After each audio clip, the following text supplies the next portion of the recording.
Doctor Abdul Wadood Qureshi साहब, आपसे सवाल कर रही हूं क्योंकि यहां इस हालात के बीच में इस वक्त हकीकत यह है कि बलूच पूरी तरीके से आक्रामक होते हुए सीधे तौर पर पाक सेना का घेराव करने को भी तैयार हैं। यही वजह है कि जिस तरीके से इनके वीडियो सामने आए ऑपरेशन को देखते हुए, उन्होंने ये साफ तौर पर कह दिया कि प्लानिंग पूरी है और ये कंटिन्यूअस ऑपरेशंस होंगे। ये तो महज एक शुरुआत थी।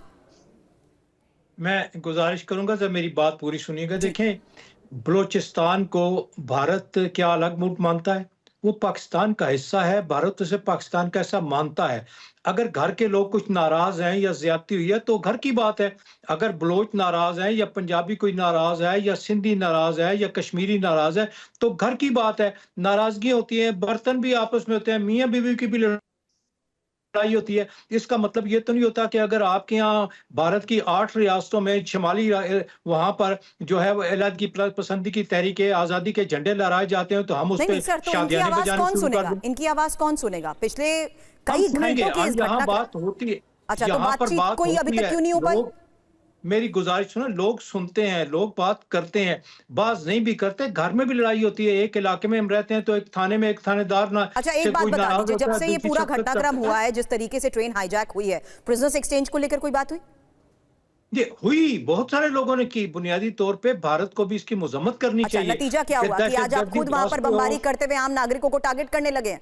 नहीं, अगर दहशतगर्दी करेगा कोई और लोगों को पकड़ेगा और अगवा करेगा, लोगों को रोकेगा, ट्रेन पे बम धमाका करेगा तो क्या उस पे फूल बरसाए जाए? उनको तो मारना चाहिए, उनको तो गिरफ्तार करना चाहिए, उनके खिलाफ मुकदमात चलाने चाहिए, उनको खुली अदालत में करके जो सजावार उनको सजा देनी चाहिए। देखें, बलूचिस्तान पाकिस्तान का हिस्सा है, भारत उसको मानता है। आप लोगों को भी जिस चीज को भारत ने तस्लीम किया उसको तस्लीम करना चाहिए। साहब, आप सुन रहे हैं, अगर ऐसा करोगे तो सलूक यही होगा। फिर भूल जाइए कि किसी तरीके से आपकी मांग या कोई भी बात को कंसीडर भी किया जाएगा। मैं इंसाफ से सिर्फ ये कहता हूं कि आप कहते हैं घर की बात है तो घर में रेफरेंडम क्यों नहीं कराते?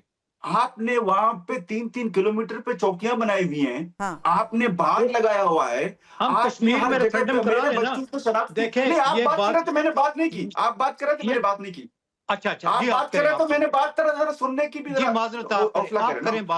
मसला इन लोगों का ये है, इन बेचारे पाकिस्तानी पॉलिटिशियनों का, इनको लाया जाता है। ये आपके इंडिया की तरह डेमोक्रेटिक नहीं है। इनको जितवाया जाता है, इनके रिजल्ट चेंज किए जाते हैं।